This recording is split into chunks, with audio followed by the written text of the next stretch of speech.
some muffled comments, and a pair of elbows dug into the nurse's ribs. "It's no good, Master William," said the nurse, quite unmoved. Her bulk easily flattened the boy against the tree, as she, with dexterity born of long practice, removed his wet tunic and handed him a dry one. "You'll catch your death if you don't change." She then neatly hooked William's legs from under him, whipped off his shoes, and removed his leggings. "Here, put these on." There was a scuffling and a flurry of activity. Oaths were uttered. The nurse raised her eyebrows. Eventually William emerged, his brown hair tousled and his humour blacker than ever.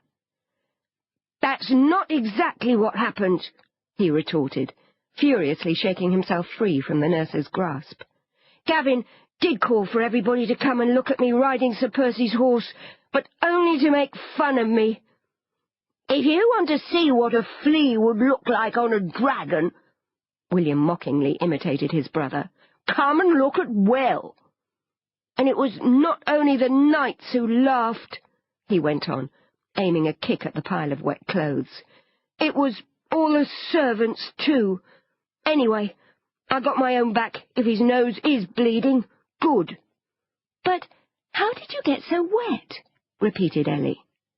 There was a short, rather painful pause.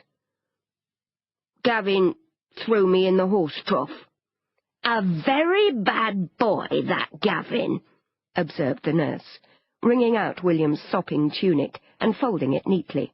"A very bad boy indeed." "He threw you in the horse trough?" Ellie tried to compose her face and think of something appropriate to say. "Maybe he will go to hell." Will looked at her pityingly. "You don't go to hell for that kind of thing." "You might," said Ellie defensively. "How do you know?" Will sighed. Here he was being dressed by an aged nurse and listening to a silly girl talking nonsense. "I'm going to get Sacramenta," he said, trying to salvage some dignity out of the situation. "She needs to go out, and nobody can say I look like a flea on a dragon on her." The nurse was exasperated. "But it's nearly dinner time, Master William," she said. "We've company. Your father will be angry if you're gadding about on that horse instead of sitting at table." "I don't care," said William, and began walking back towards the castle. Eleanor was unsure what to do, but then ran and skipped along beside him. The old nurse watched them both, picked up her bundle and sighed. The children were growing wilder each day. They missed a mother. She pulled out a bottle from under her skirts and took a small sip. Then she tucked William's wet clothes firmly under her arm and set sail for the laundry. William, with Ellie beside him, strode along in silence for a while. Then, in the distance, the little girl spied a line of monks in white habits, filing slowly into the woods that stretched away to the west of the castle. "Look," she said. "There are those monks who are building the new monastery. They must be coming away from their meeting with your father." She glanced sideways at William, then continued. "I saw one of them squatting behind a tree this morning. When he saw me, he didn't know what to do, so he began chanting the rule of St. Benedict with his eyes tight shut, as if him not being able to see me meant I couldn't see him." Will seemed to take no notice, but Eleanor went on anyway. "So I began to recite Our Lady's Psalter aloud until he was finished and couldn't squat any longer. He cleaned himself up with his eyes still tightly shut, but if I stopped, he opened them just a tiny bit to see if I'd gone away." She glanced at William again. "It was not easy, I can tell you, reciting Ave Marias, looking at a monk's behind." Will's lower lip wobbled. Then suddenly he stopped walking, threw back his head, and shouted with laughter. "Oh, Ellie!" he said. "You really are a wicked girl. What would Father say?" Eleanor pulled down the sides of her mouth and made her voice deep and gravelly. Sir Thomas would say, "Eleanor Theodora de Bar, you are the despair of my life. How are we to make a lady of you? Who on earth will marry you and run the great estates you have been left?"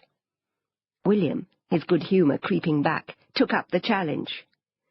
"Ah, indeed, Sir Thomas," he sighed, now imitating the fussy treble of Piers de Scabius, the constable of his father's castle. "What are we to do with such a pair as Master William and Miss Eleanor? Truly, truly, children are nothing but heartache and nuisance." The game was a familiar one. Soon the pair were engaged in most unchristian mimicry, and Will's outraged dignity began to feel less raw. The horse-trough incident was by no means unusual. Like many brothers, William and Gavin were constantly at war. Their father, Sir Thomas de Granville, appeared almost to encourage it, and their mother, who might have exercised a restraining influence, had died in childbirth when William was 6 and Gavin was 10. Eleanor's own mother, a distant cousin of the de Granvilles, had also died in childbirth, at Eleanor's birth, as it happened, and her father had been killed fighting for the king. Passed for a while from relation to relation, for the last 8 years Eleanor had been living with the de Granvilles, and William had become her special friend. However, even at 10 years old, Ellie knew that it was for the land she had inherited, as well as out of kindness, that Sir Thomas had agreed to take her in. Occasionally she overheard conversations between Sir Thomas and Gavin in which her name was mentioned. She was too wise not to realize that her great wealth meant her destiny lay not with William, but with Gavin. Elder sons must get the prize of the wife with the worldly goods. Ellie had always thought this very unfair. But she was not thinking about that now.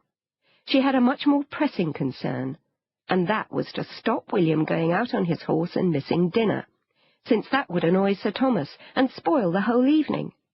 This was not only for William's sake. If the monks, whom Eleanor loved to tease, had been complaining about her, she wanted Sir Thomas kept sweet. "Where will you take Sacramenta?"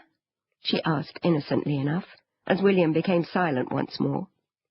"She is so fast, you could probably gallop to the river bridge and back, and still get something to eat." "Perhaps," said William. He kicked at a stone.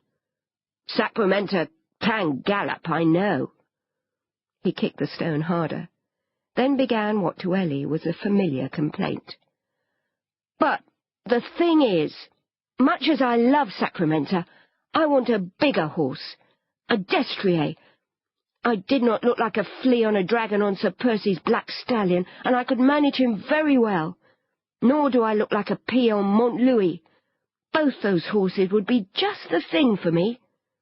Gavin got Montlouis when he was my age, I know he did, so why can't I have one of my own?" Ellie made sympathetic noises, but since she hadn't even had the meanest, scruffiest pony to call her own, she also felt entitled to ask, "But isn't a light, speedy horse like Sacramenta just as good for you at the moment?" "That's not the point," replied Will. "Of course she's good, but for tournaments, a courser like Sacramenta is just not, well, you know, just not—" "Not quite strong enough," offered Ellie. "That's it precisely. Sacramenta is lovely, but she is just not strong enough." "I see what you mean," said Ellie, and went on. "Maybe you could talk to Sir Thomas about it this evening. He's always in a good mood when we have company. If we were to catch him at the beginning of dinner, before he gets talking to the guests—" William considered. "You mean not go out on Sacramenta, and instead put up with having to sit at the same table as Gavin?" "Well," said Ellie, "if you are polite to Gavin, your father would see how grown up you are.